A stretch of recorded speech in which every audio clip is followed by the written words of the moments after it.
حدیث مبارکہ میں آتا ہے کہ اللہ تعالیٰ مچھلیوں کو، پرندوں کو اور چیونٹیوں کو حکم فرماتے ہیں کہ تم ایمان والوں کے لیے استغفار کرو۔ وہ مچھلیاں پانی میں، پرندے ہوا میں اور چیونٹیاں اپنے بلوں میں مومنوں کے لیے استغفار کر رہی ہوتی ہیں، اور یہ تو زمین کی مخلوق تھی۔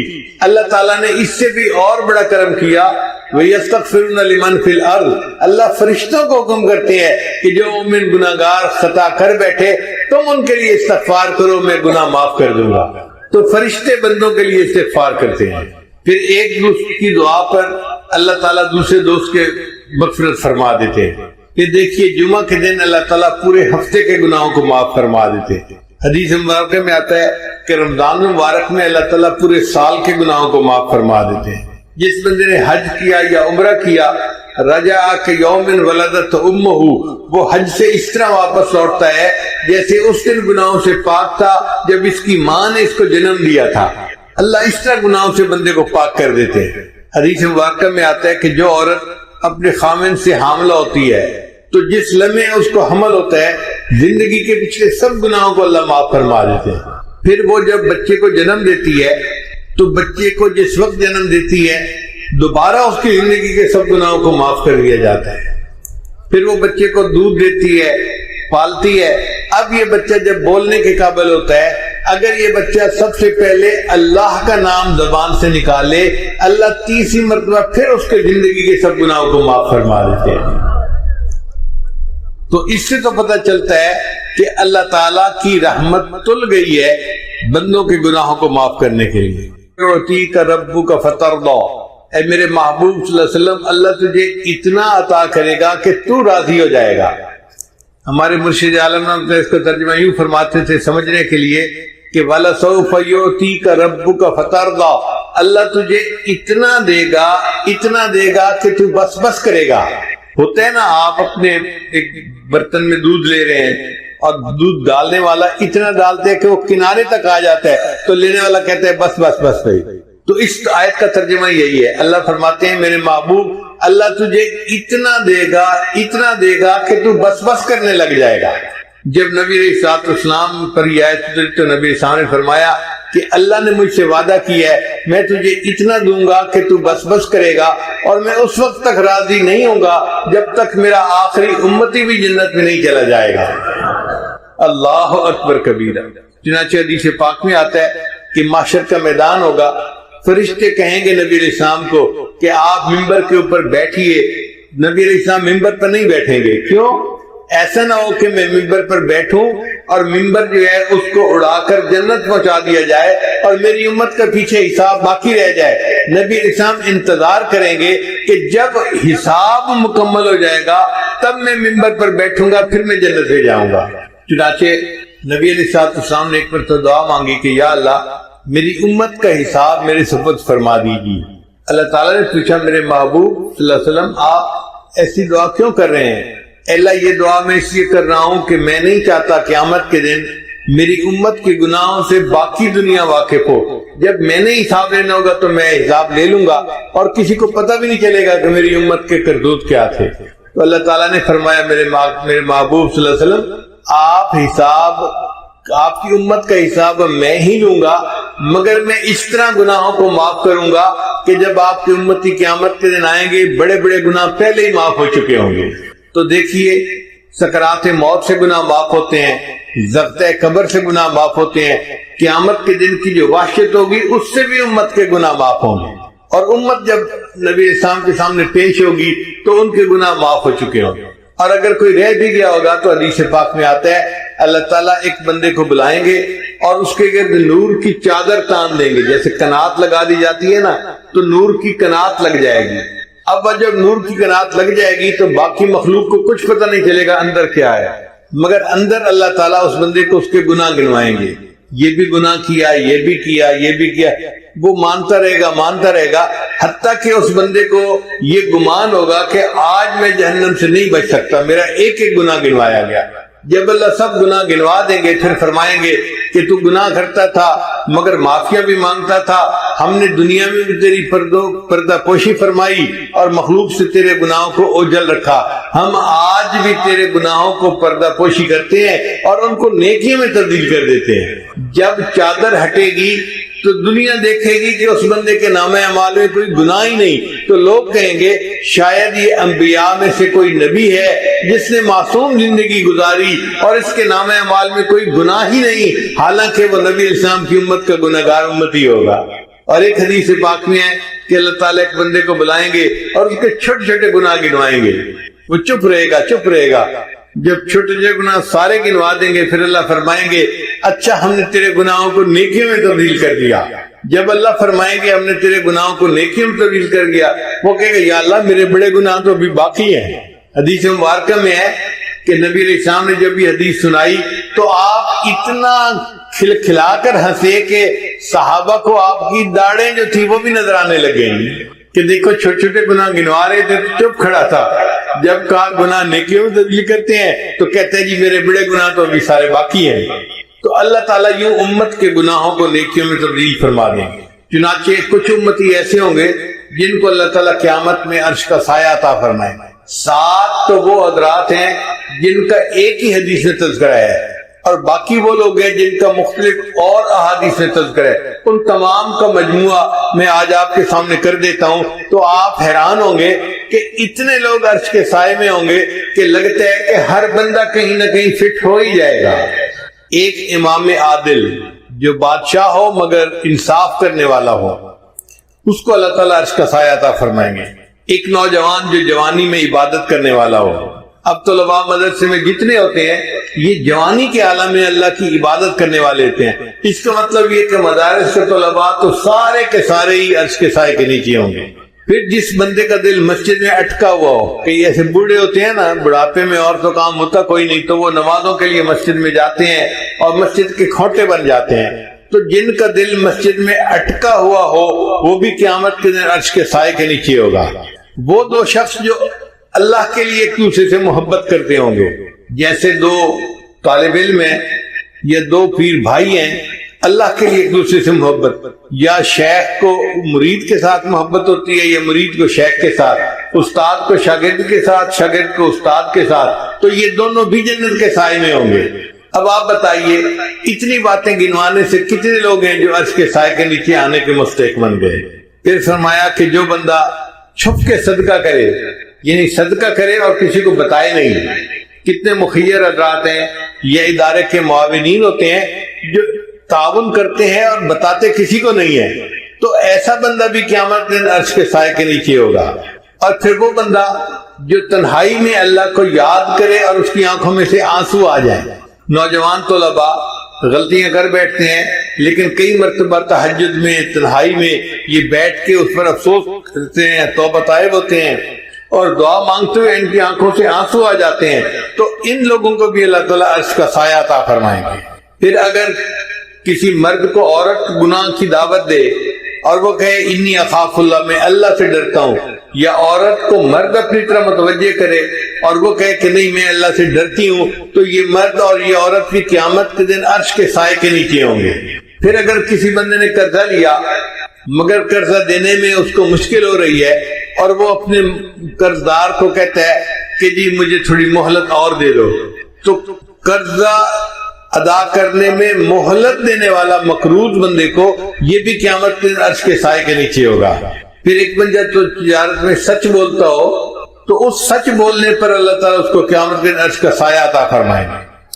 پھر وہ بندہ جو رات کے اندھیرے میں مسجد میں چل کے جانے والا ہو، فجر کے وقت اندھیرا ہوتا ہے نا، لوگ مسجد میں آتے ہیں یا تہجد کے وقت آتے ہیں یا عشاء کے وقت آتے ہیں، رات کے اندھیرے میں چل کر مسجد میں جانے والا اللہ اس کو بھی عرش کا سایہ عطا فرمائے گا۔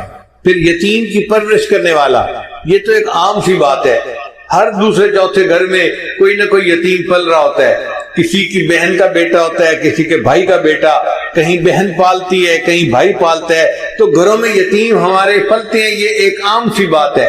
یتیم کو پالنے والا بندہ بھی قیامت کے دن عرش کے سائے کے نیچے ہوگا۔ پھر صلہ رحمی کرنے والا، صلہ رحمی کرنے والا بندہ اس کو کہتے ہیں جو رشتے ناطے قائم رکھے، یعنی اپنے رشتہ داریوں کا خیال رکھے۔ الحمدللہ ہمارا یہ معاشرہ ایسا ہے کہ جس میں مسلمان گھروں میں ایک دوسرے کے ساتھ رشتے نبھائے جاتے ہیں، خیال رکھا جاتا ہے، ایک دوسرے کی خوشی غمی میں اس کے ساتھ شریک ہوتے ہیں، ایک دوسرے کے ساتھ تعاون کرتے ہیں، ہر لحاظ سے محبت رشتے نبھاتے ہیں، یہ صلہ رحمی کرنے والا بندہ قیامت کے دن عرش کے سائے کے نیچے ہوگا۔ پھر وہ بیوہ عورت جو خامن کے مرنے کے بعد اس لیے نکاح نہ کرے کہ بچے چھوٹے ہیں، مجھے ان کی پرورش کرنی ہے، اگر میں دوسرا نکاح کر لوں گی تو میرے بچے رل جائیں گے، جو عورت اس لیے دوسرا نکاح نہیں کرتی، اپنے بچوں کی خاطر زندگی گزار دیتی ہے، یہ عورت بھی قیامت کے دن عرش کے سائے کے نیچے ہوگی۔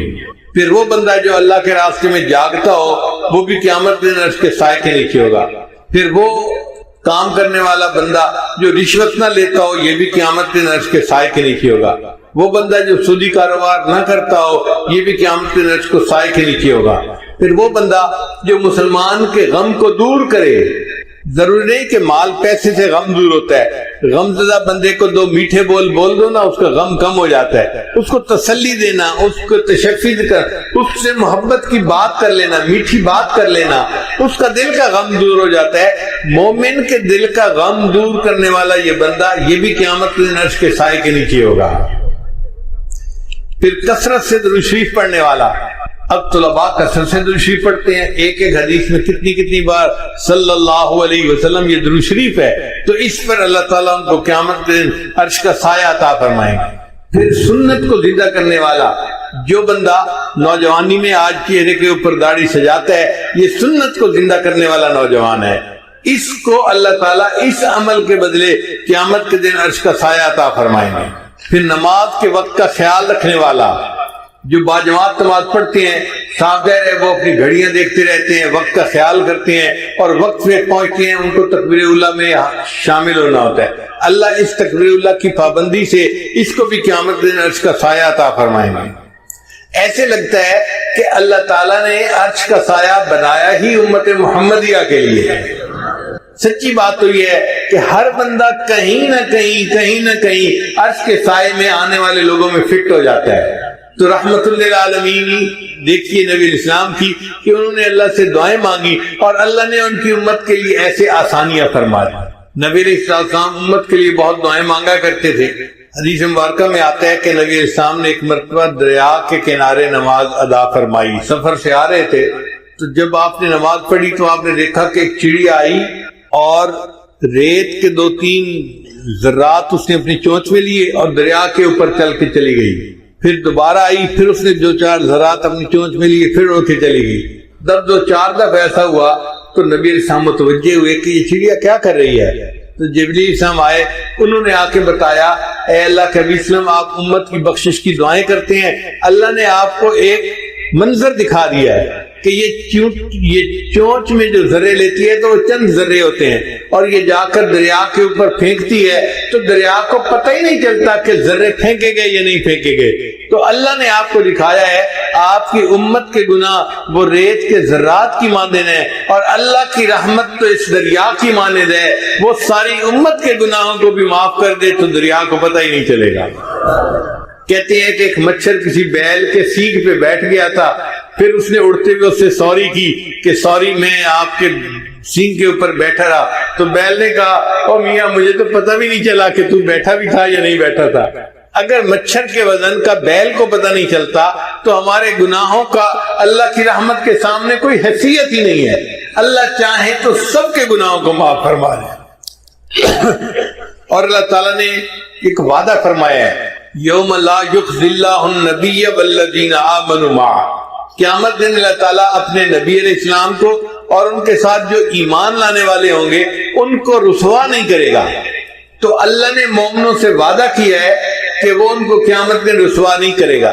اب ہم نے کلمہ پڑھا الحمدللہ کہ ہم مومن ہیں، تو اب ہمارے دل میں یہ پکا گمان ہونا چاہیے اس کلمے کی وجہ سے اللہ تعالیٰ ہمیں قیامت میں رسوا نہیں فرمائیں گے، ہمارے عیبوں کی پردہ پوشی فرما کے عرش کا سایہ عطا کریں گے اور بالآخر ہمیں جنت عطا فرمائیں گے۔ علماء نے لکھا ہے کہ نکاح جو ہوتا ہے نا، یہ ایجاب و قبول ہوتا ہے، دلہن کی طرف سے ایجاب اور خامد کی طرف سے قبول، تو وہ دلہن بن گئی۔ اسی طرح ایمان بھی ایجاب و قبول کی مانند ہے۔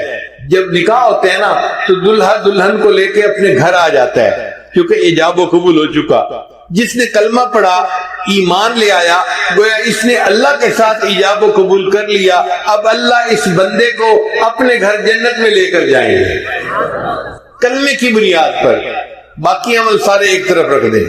جب تک بکے نہ تھے کوئی پوچھتا نہ تھا, جب تک بکے نہ تھے کوئی پوچھتا نہ تھا, تم نے خرید کر ہمیں انمول کر دیا. اللہ تعالیٰ قرآن میں فرماتے ہیں ان اللہ اشتری من المؤمنین انفسهم واموالهم بان لهم الجنہ. اللہ نے مومنوں سے ان کے جان اور مال کو جنت کے بدلے میں خرید لیا ہے. تو اللہ ہمیں خرید چکے ہیں. جب خرید لیا ہے تو پھر اب وہ ہمیں رد نہیں کریں گے. کسی شاعر نے کہا تو بعلم ازل مرادی بی, اے اللہ تو ازلی علم کے ساتھ مجھے دیکھتا ہے. دیدی آنکھ کے بعیب بخریدی, اے اللہ تو نے مجھے میرے عیبوں کے باوجود دیکھا اور مجھے پسند کیا, تبھی تو میرے ساتھ خرید کی ڈیل کی کہ میں نے بندوں سے ان کے جان مال کو خرید لیا ہے. تو بعلما ومن بعیبہما, اللہ تو وہی علم والا ہے اور میں وہی عیبوں والا ہوں. رد مکن آنچ خود پسندی دی, اللہ اس کو رد نہ کر جسے تو ایک دفعہ پسند کر چکا ہے. تو اللہ رب العزت کی رحمت کی کوئی انتہا نہیں. چنانچہ حضرت شیخ عبد القادر جیلانی رحمۃ اللہ علیہ نے اللہ تعالیٰ کی رحمت کا درس دیا اور 18 سال تک درس دیتے رہے. روزانہ درس دیتے تھے, ہزاروں لوگ مجمع میں آتے تھے اور آپ اللہ کی رحمت کے اوپر درس دیتے دیتے 18 سال گزر گئے. ایک دن آپ نے اللہ تعالیٰ کے جلال پہ بھی درس دے دیا. اب لوگوں نے جو جلال پہ درس سنا تو وہ تو اتنا روئے کچھ بے ہوش ہو گئے اور کچھ ایک کی تو جان ہی نکل گئی. جب یہ منظر ہوا تو اللہ تعالیٰ نے اعلان کیا عبد القادر جیلانی تو لوگوں کے سامنے میرے جلال کا تذکرہ کرتا ہے. یا اللہ میں نے 18 سال تیری رحمت کا تذکرہ کیا. اللہ نے جواب میں فرمایا تو عبد القادر کیا 18 سال میں میری رحمت ختم ہو گئی تھی؟ جس پروردگار کی رحمت کی یہ انتہا ہو کہ 18 سال تذکرہ کرنے پر بھی وہ رحمت ختم نہیں ہوتی, اس کی رحمت کا قیامت کے دن انعام ہوگا. چنانچہ اللہ تعالیٰ قیامت کے دن جو رحمت کے 100 حصے ہیں نا, تو 100 کے 100 حصوں کے ساتھ مومنوں کے ساتھ اپنا معاملہ فرمائیں گے. ماں کو اس 100 حصوں میں سے کوئی چھوٹا سا حصہ ملا ہوگا. کوئی ماں اپنے بچے کو تندور کی آگ میں ڈال سکتی ہے؟ حدیث مبارکہ میں نبی صاحب نے ایک جگہ پڑاؤ فرمایا تو وہاں ایک عورت تھی جو تندور پہ روٹیاں لگاتی تھی.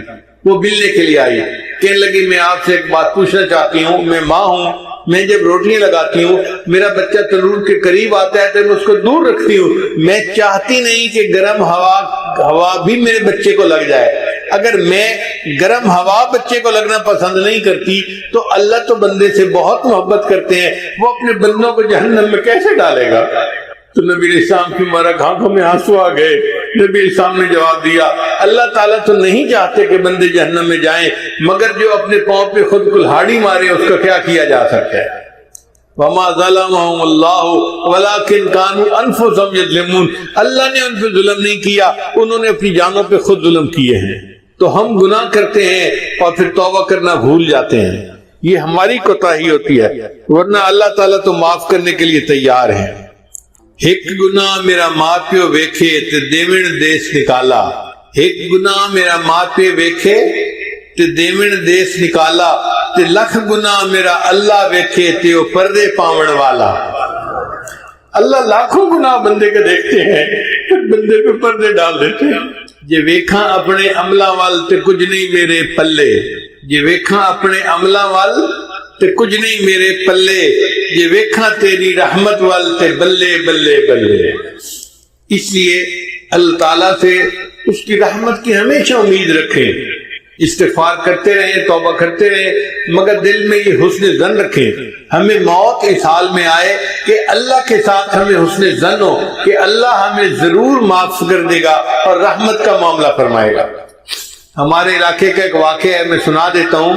ایک پیر صاحب آئے, قریب موچی والا ایک گاؤں ہے وہاں پہ.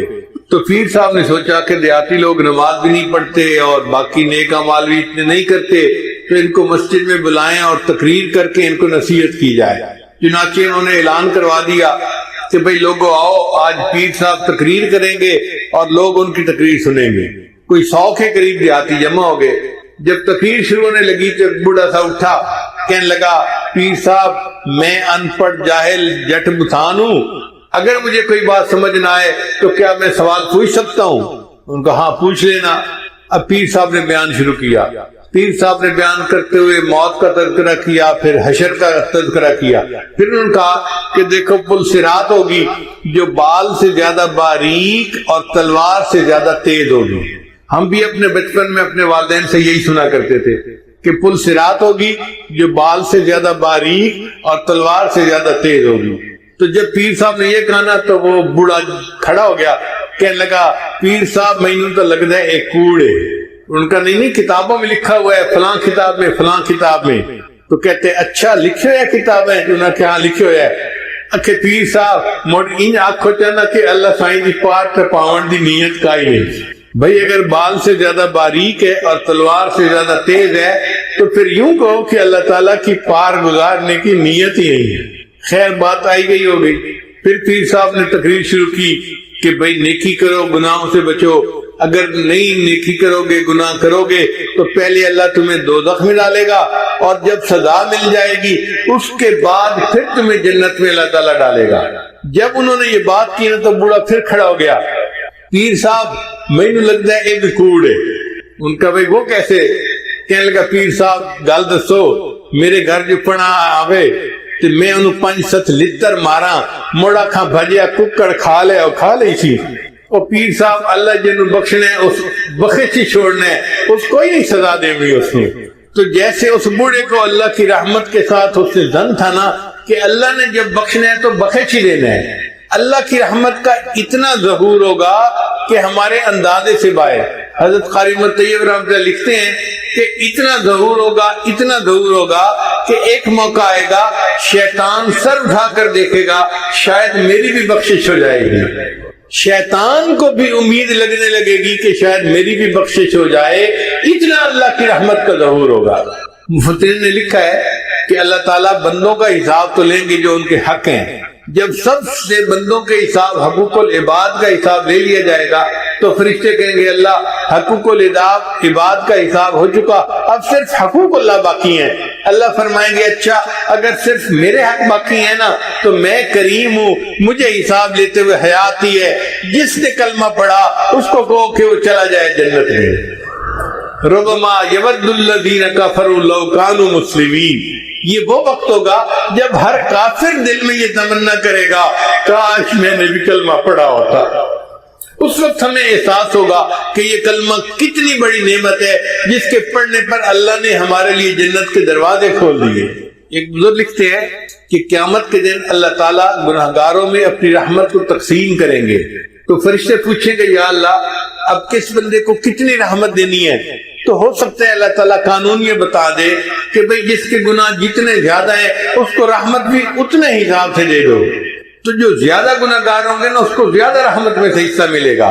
بے گناہوں میں چلا زاہد جو اس کو ڈھونڈنے, بے گناہوں میں چلا زاہد جو اس کو ڈھونڈنے, مغفرت بولی ادھر آ میں گناہگاروں میں ہوں. وہ کرشمے شان رحمت نے دکھائے روز حشر, چیخ اٹھا ہر بے گناہ میں بھی گناہگاروں میں ہوں. اتنا اللہ کی رحمت کا ظہور ہوگا کہ بے گناہ بھی کہہ اٹھیں گے میں بھی گناہگار ہوں, مجھے بھی رحمت میں سے حصہ چاہیے. چنانچہ حضرت معاذ رضی اللہ عنہ کہتے ہیں کہ نبی علیہ الصلوۃ والسلام نے مجھے بلا کر کہا کہ اے بچے کیا تم جانتے ہو کہ اللہ کا بندوں پر کیا حق ہے اور بندوں کا اللہ پر کیا حق ہے؟ وہ کہتے ہیں کہ میں نے کہا کہ اللہ کے قسم آپ مجھے بتا دیجئے. فرمانے لگے کہ اللہ کا بندوں پر یہ حق ہے کہ بندے اس کے ساتھ کسی کو شریک نہ بنائیں, توحید کے اوپر پکے رہیں, اور جو بندہ توحید کے اوپر پکا رہے اس کا حق اللہ پہ یہ ہوتا ہے کہ اللہ اس کو جنت عطا فرما دے.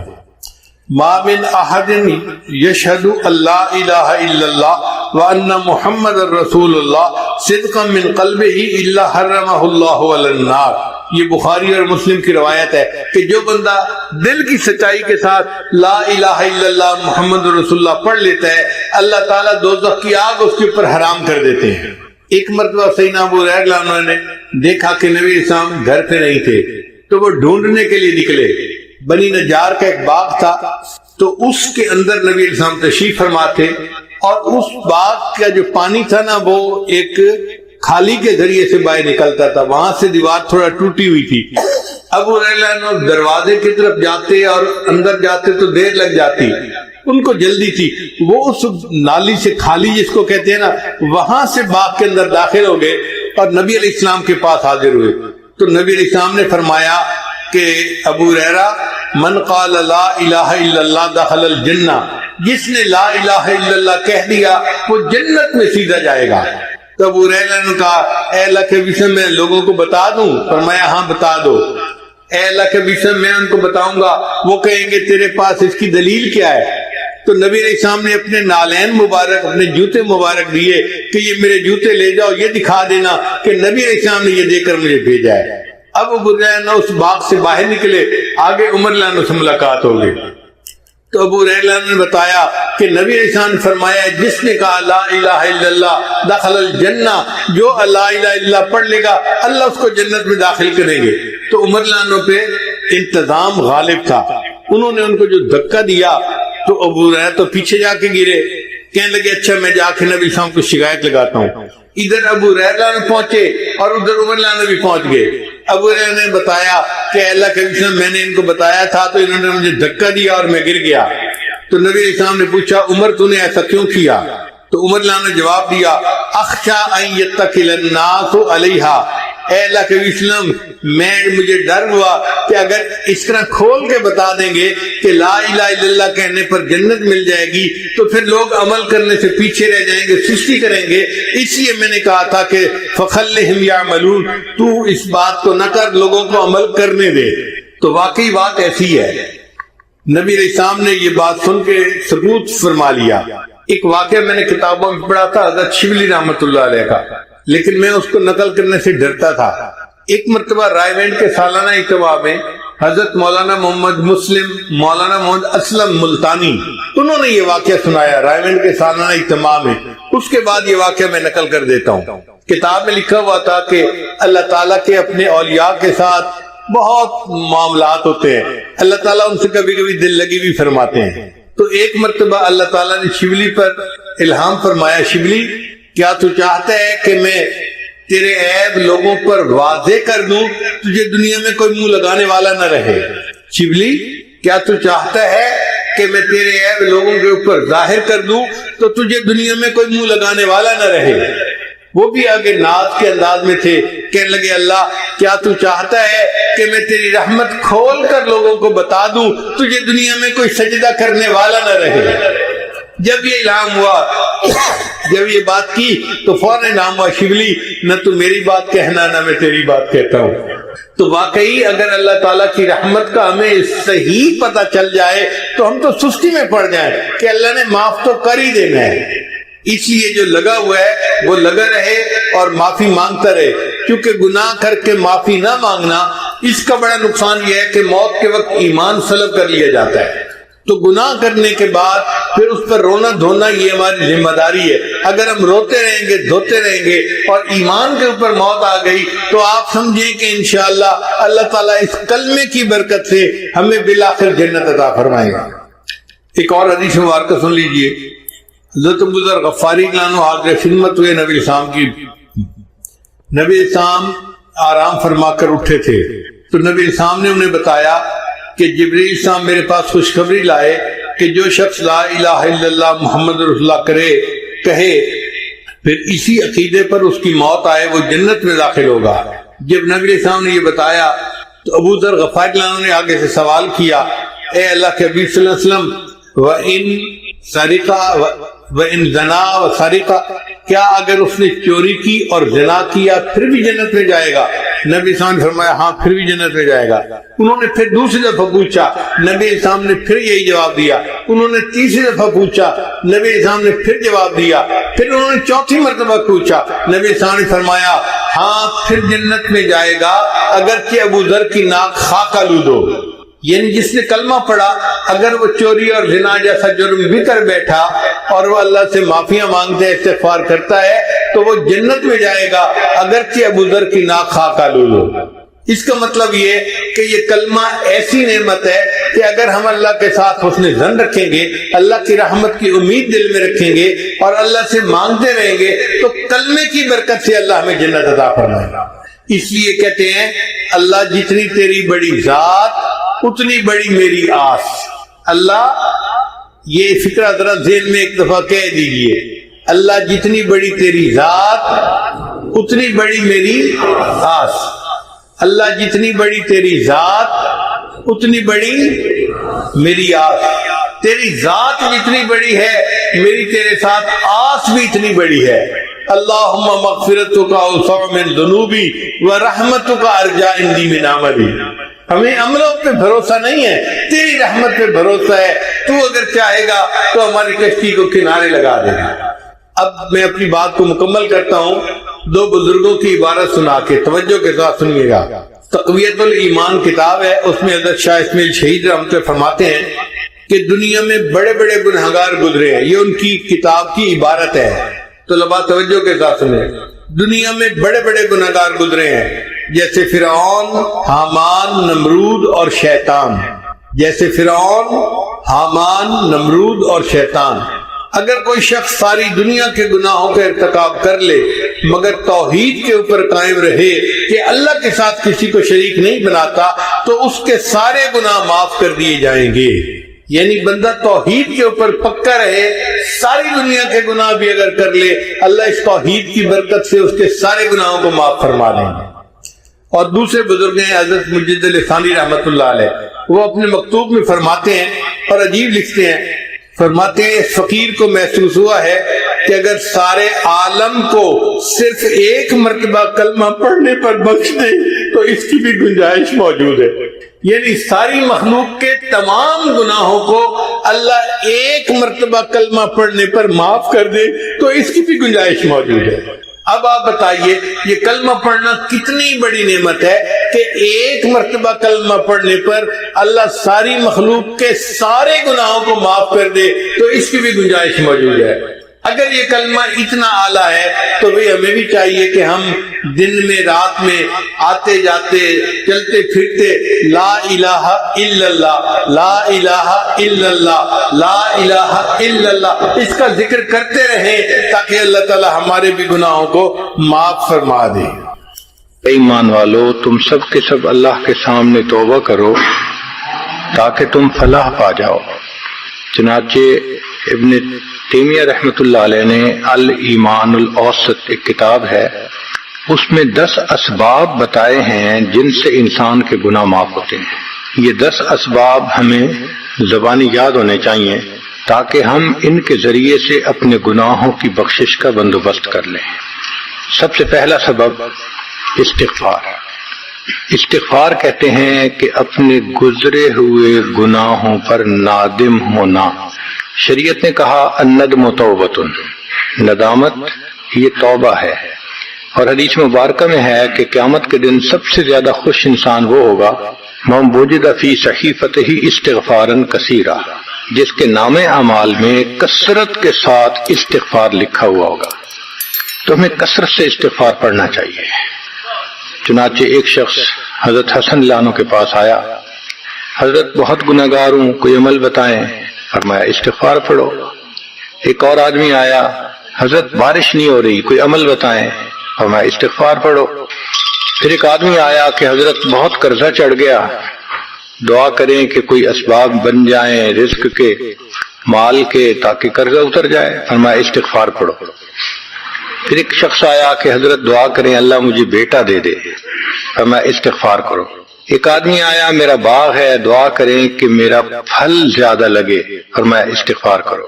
ایک آدمی آیا میری کھیتی باڑی کی زمین ہے، دعا کریں پانی اندر سے نکل آئے۔ فرمایا استغفار کرو۔ اب سننے والا حیران کہ مختلف لوگ مختلف ضروریات آ کر بیان کرتے رہے، سب کے لیے ایک ہی جواب۔ تو اس نے پوچھا کہ حضرت کیا مسئلہ؟ تو فرمایا کہ دیکھو یہ جواب میں نے اپنی طرف سے نہیں دیا، قرآن مجید سے دیا ہے۔ اللہ تعالیٰ ارشاد فرماتے ہیں قرآن مجید میں فَقُلْتُ اسْتَغْفِرُوا رَبَّكُمْ إِنَّهُ كَانَ غَفَّارًا۔ تو سب سے پہلے استغفار کرنے سے گناہوں کی بخشش ہوتی ہے۔ يُرْسِلِ السَّمَاءَ عَلَيْكُمْ مِدْرَارًا، تمہارے اوپر اللہ بارشیں برسائے گا۔ وَيُمْدِدْكُمْ بِأَمْوَالٍ، اللہ مال کے ذریعے تمہاری مدد کرے گا، وَبَنِينَ، اور بیٹوں کے ذریعے مدد کرے گا، وَيَجْعَلْ لَكُمْ جَنَّاتٍ، اور اللہ تعالیٰ تمہیں درختوں پہ پھل زیادہ عطا کرے گا، وَيَجْعَلْ لَكُمْ أَنْهَارًا، اور اللہ تعالیٰ تمہارے لیے زمین سے چشمے جاری فرما دے گا۔ آپ اگر غور کریں تو ہماری روزمرہ کی جو پریشانیاں ہیں وہ انہی میں سے ہیں۔ کوئی بیٹے کے لیے پریشان، کوئی کاروبار کے لیے پریشان، کوئی قرضوں کی وجہ سے پریشان۔ اس کا مطلب یہ کہ اگر ہم استغفار کرنے کی عادت ڈال لیں تو ہمیں کسی اور عمل کی ضرورت ہی نہیں ہے، اور یہ عمل قرآن مجید میں بتایا گیا ہے، یہ پروردگار عالم کا کلام ہے۔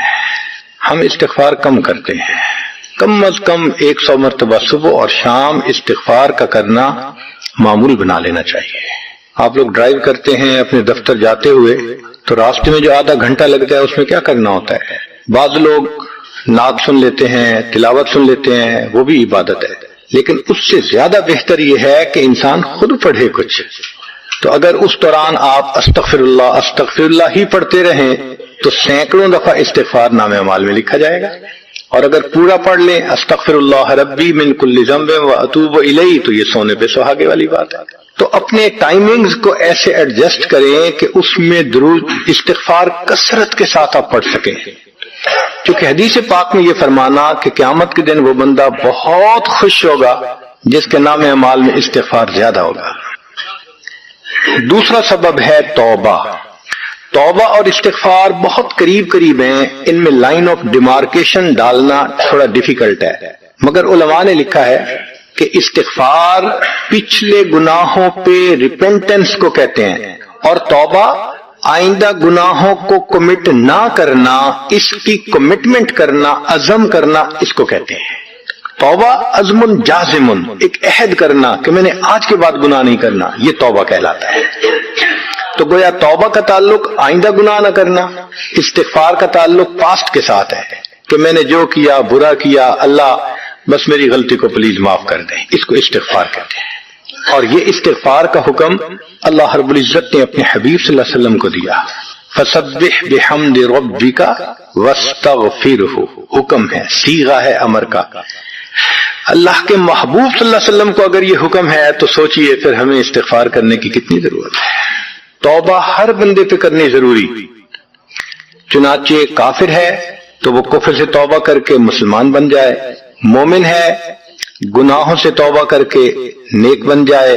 جو نیک ہے وہ جو اپنے اعمال کے اندر غفلت ہوتی ہے، نماز کی غفلت، ذکر میں غفلت، تلاوت میں غفلت، اس غفلت سے توبہ کرے، اور جو کہے کہ جی میں تو اس سے بھی توبہ کرتا ہوں، تو بھائی ہم جو اعمال کرتے ہیں یہ اس کوالٹی کے تو نہیں کہ اللہ تعالیٰ کے ہاں قبولیت پا سکیں۔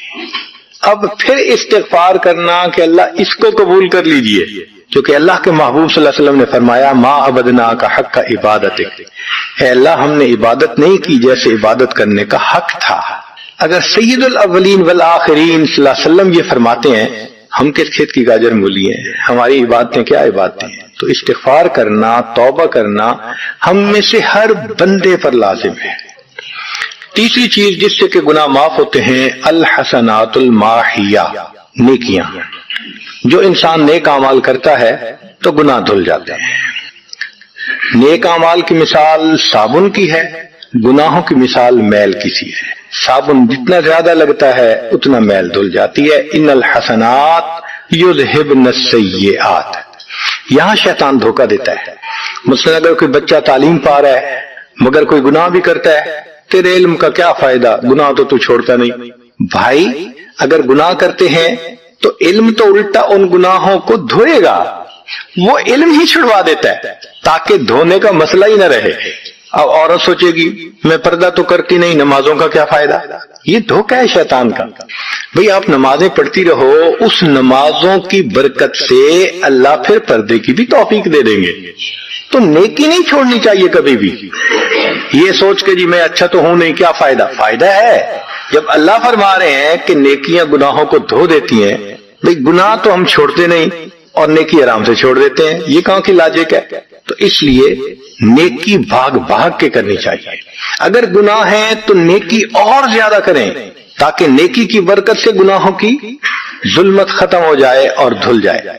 حدیث پاک میں ہے بندہ گناہ کرتا ہے لکھ دیا جاتا ہے، دوسرا گناہ، تیسرا، 5 گناہ کرتا ہے، پھر اس کے بعد وہ ایک نیکی کرتا ہے تو نیکی والا فرشتہ کہتا ہے کہ دیکھو اللہ کے ہاں دستور ہے من جاء بالحسنۃ فلہ عشر امثالھا، اس کو 10 نیکیاں ملنی تھی، تم نے 5 گناہ لکھے ہیں نا، اچھا تم 5 گناہ مٹا دو، میں نامہ اعمال میں 10 نیکیوں کی بجائے صرف 5 نیکیاں بیلنس وہ ڈال دیتا ہوں۔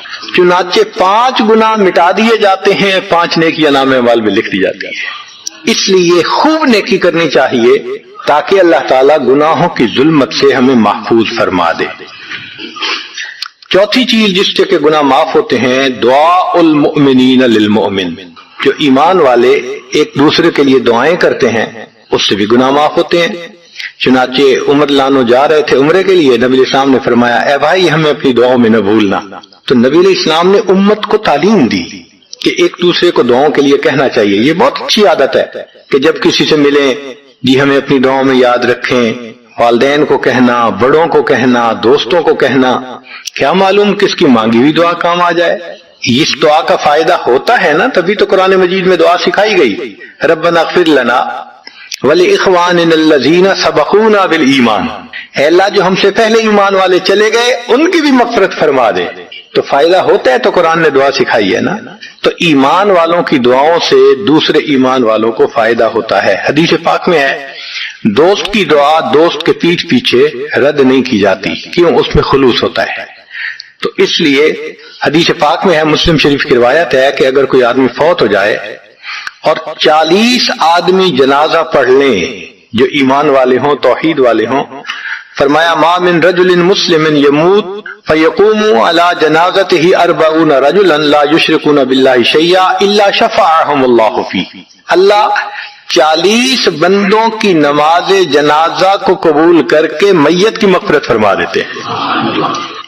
5واں عمل ما يعمل للمیت من اعمال البر، ہم اپنے فوت شدہ لوگوں کے لیے جو نفل کے کوئی نیک کام کرتے ہیں اس سے بھی ان کے گناہ معاف ہوتے ہیں۔ مثلا صدقہ کر دیا، قرآن پاک پڑھا، ان کو بخش دیا، ان کی طرف سے عمرہ کیا، حج کیا، ان نفلی اعمال کا ثواب ان کو ملتا ہے، اس کی وجہ سے ان کے گناہوں کو معاف کر دیا جاتا ہے۔ چنانچہ حضرت شیخ الحدیث رحمۃ اللہ علیہ نے فضائل ذکر میں یا کسی اور کتاب میں واقعہ لکھا ہے کہ ایک اللہ والے تھے، قبرستان کے قریب سے جاتے ہوئے انہوں نے کچھ پڑھ کے قبرستان والوں کو بخش دیا۔ رات خواب دیکھا کہ وہی قبرستان والے ہیں اور ایک آدمی آتا ہے جیسے کوئی ڈاک تقسیم کرنے والا ڈاکیا ہوتا ہے، اور سب اس کی طرف بھاگ پڑتے ہیں جیسے ڈاک لینے کے لیے ہو۔ ایک بندہ پیچھے آرام سے بیٹھا ہوتا ہے، وہ پوچھتا ہے کیا معاملہ؟ وہ کہتے ہیں کہ یہ فرشتہ آیا ہے، روزانہ کی جو ڈاک آئی ہے نا نیکیوں کی، جو اولاد نے، رشتہ داروں نے، دوستوں نے کیے، لہذا وہ اعمال نیکیاں ملتی ہیں تو یہ سب لوگ جاتے ہیں کہ نیکیاں ملیں گی، ہمارا درجہ بڑھے گا۔ اس نے کہا کہ آپ کو ضرورت نہیں ہے؟ کہنے لگا ہاں میں لے لوں گا، مگر میرا ایک بیٹا ہے جسے میں نے قرآن پاک کا حافظ بنایا، اس کی دکان ہے، وہ سارا دن دکان پہ بیٹھا رہتا ہے اور ساتھ ساتھ قرآن پڑھتا رہتا ہے، تو مجھے اتنی نیکیاں مل جاتی ہیں کہ میں بعد میں لے لوں گا۔ اس نے کہا بیٹا کہاں؟ اس نے کہا فلاں جگہ دکان ہے۔ وہ اللہ والے جب وہاں گئے اگلے دن تو دیکھا کہ ایک نوجوان ہے اور وہ بیٹھا ہوا ہے، گاہک آتا ہے تو اس کو سودا بیچ دیتا ہے، جب گاہک کوئی نہیں ہوتا تو وہ قرآن پڑھنا شروع کر دیتا ہے۔ تو وہ سمجھ گیا کہ میرا خواب سچا تھا، اس بچے کے قرآن پڑھنے سے اس کے والد کو خوب بینیفٹ مل رہا ہے۔ کچھ عرصے کے بعد دوبارہ پھر اسی قبرستان کے قریب سے گزرے، پھر انہوں نے کچھ پڑھ کے بخش دیا۔ رات خواب میں دیکھا کہ اب جب تقسیم ہوا تو سب بھاگے تو وہ بندہ بھی بھاگا۔